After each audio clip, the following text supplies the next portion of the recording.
తెలంగాణ ఉద్యమంలో నల్గొండ జిల్లా కీలక భూమిక పోషించింది. ఎంతో మంది ఎన్నో వ్యయ ప్రయాసాలను ఓర్చి ఉద్యమంలోకి దూకిన నేతలకు భంగపాటు తప్పలేదు. తెలంగాణ రాష్ట్రం ఆవిర్భవించిన తర్వాతనైనా గౌరవం దక్కిందా అంటే అదీ లేదు. టీఆర్ఎస్ అగ్రనేతలు ఉద్యమ నేతలను ఒక్కొక్కరిగా అనగదొక్కారు. ఇలాంటి ఘటనలు జిల్లాలో కోకొల్లలు. ఈ వ్యవహారం గిట్టని కరడుగట్టిన ఉద్యమకారులు గులాబీ నేత పార్టీకి గుడ్ బై చెప్పేశారు. జిల్లాలో ఓ జగ్గుబాయ్ కారణంగానే ఇదంతా జరుగుతోందనే టాక్ ఉంది. బీఆర్ఎస్ అధికారాన్ని కోల్పోయినా జగ్గుబాయ్ తన వైఖరి మార్చుకోలేదనే అభిప్రాయం వ్యక్తమవుతుంది. ఇంతకీ ఆ జగ్గుబాయ్ ఎవరో తెలుసుకోవాలంటే వాచ్ ద స్టోరీ.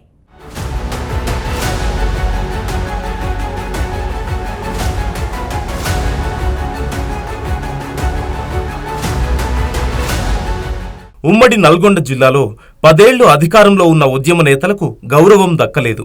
పైగా వారిని అగౌరవపరుస్తూ పాతాళానికి తొక్కేసిన ఘటనలు కోకొల్లలుగా ఉన్నాయి. అయినా పార్టీ అధిష్టానం ఏ రోజూ దానిపై దృష్టి సారించింది లేదు. దీంతో అనేక మంది కరుడుగట్టిన గులాబీ లీడర్లు కనుమరుగైపోయారు. ఇదంతా కేవలం ఉమ్మడి నల్గొండ జిల్లాకు చెందిన ప్రస్తుత Suryapet BRS MLA Guntakandla Jagadish Reddy alias Jaggubhai అహంకారానికి బలైనోళ్లనే టాక్ ఆ పార్టీలో వినిపిస్తోంది. ఇప్పటికీ జగ్గుబాయ్ దందా కొనసాగుతూనే ఉందని గులాబీ శిబిరంలో గుసగుసలు వినిపిస్తున్నాయి. అధికారం ఉన్నప్పుడు అహంకారం ఉండొచ్చు కానీ ప్రస్తుతం అధికారం పోయినా జగ్గుబాయ్ అణిచివేతలు ఆగడం లేదని, ఇందుకు ఇటీవల భువనగిరిలో జరిగిన బీఆర్ఎస్ సమావేశం నిదర్శనమని ఆ పార్టీ నేతలే చెబుతున్నారు. ఇంతకు జగ్గుబాయ్ బీఆర్ఎస్ లో ఉంటారా, కాంగ్రెస్ తీర్థం పుచ్చుకుంటారా అనే చర్చ సాగుతోంది.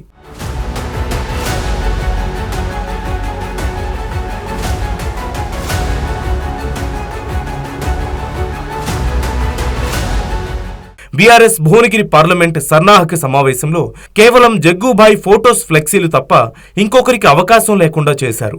రాష్ట్ర స్థాయిలో పనిచేస్తున్న నేతలైనా, గతంలో రాష్ట్ర కార్పొరేషన్లకు చైర్మన్లైనా, ఉద్యమంలో కేసీఆర్ అండగా నిలిచిన సైనికులైనా, ఇలా ఎవరైనా సరే కనీస గౌరవం కూడా దక్కించుకోలేకపోయారు. అంతా జగ్గుబాయ్ వ్యూహం ప్రకారం సాగుతుందనే ప్రచారం సాగుతోంది. ప్రచార ఫ్లెక్సీల్లో దూదిమెట్ల బాలరాజు యాదవ్, పల్లె రవికుమార్ గౌడ్, రాజీవ్ సాగర్, సోమా భారత్లకు అందులో స్థానం లేకపోవడంతో అందరూ విస్మయం వ్యక్తం చేస్తున్నారు. ఉమ్మడి జిల్లాలో మొదటి నుండే జగ్గుబాయ్ కనుసన్నల్లో ఈ వ్యవహారం జరుగుతుందనే వాదన గట్టిగా వినిపిస్తోంది. ఆ మాజీ మంత్రి ఓ మాజీ ఎమ్మెల్యేకు ఇష్టం లేకపోతే సాక్షాత్తు కేసీఆర్ మనుషులైనా సరే పార్టీ వ్యతిరేకులుగా అధిష్టానం ముందు బదనాం చేస్తూ బయటికి పంపించడం జగ్గుబాయ్కి మొదట్నుంచి అలవాటైపోయింది. అధిష్టానం పట్టించుకోకపోవడంతో జగ్గుబాయ్కి అడ్డు అదుపు లేకుండా పోయిందనే విమర్శలున్నాయి. జగ్గుబాయ్ వ్యవహారంపై గులాబీ కార్యకర్తలే ఆగ్రహం వ్యక్తం చేస్తున్నారు.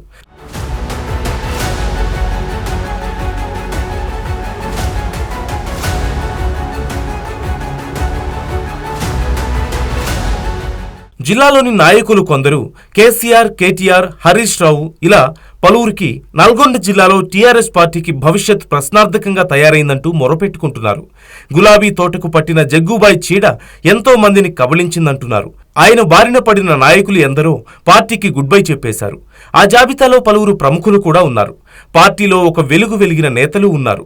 కర్నె ప్రభాకర్, బండ నరేందర్ రెడ్డి, చాడ కిషన్ రెడ్డి, చకిలం అనిల్ కుమార్, హనుమంత్ రెడ్డి, శశిధర్ రెడ్డి, వట్టే జానయ్య యాదవ్, గుత్తా అమిత్ రెడ్డి, అమరేందర్ రెడ్డి, పోరెడ్డి చంద్రశేఖర్ రెడ్డి, శంకరమ్మ, బూర నర్సయ్య గౌడ్, వేముల వీరేశం, సుంకరి మల్లేష్ గౌడ్, మందుల శామ్యూల్, మరిపెడ్డి శ్రీనివాస్ గౌడ్, నిమ్మల శ్రీనివాస్ గౌడ్, కర్నాటి విద్యాసాగర్, గండూరి ప్రకాష్, ప్రవీణ్ రెడ్డి, నేతి విద్యాసాగర్, పూల రవీందర్, ప్రభాకర్ రావు, నంద్యాల దయాకర్ రెడ్డి, పంకజ్ యాదవ్, రామచంద్ర నాయక్, రాంబాబు నాయక్, బొల్లపల్లి రాజు, నాగార్జున సాగర్ నుండి నాగార్జునచారి, చారబోయిన రవికుమార్, కిరణ్మయి, మామిడి అంజయ్య, తుంగ బాలు ఇలా చెప్పుకుంటూ పోతే హనుమంతుని తోకలా పెరుగుతూనే ఉంటుంది.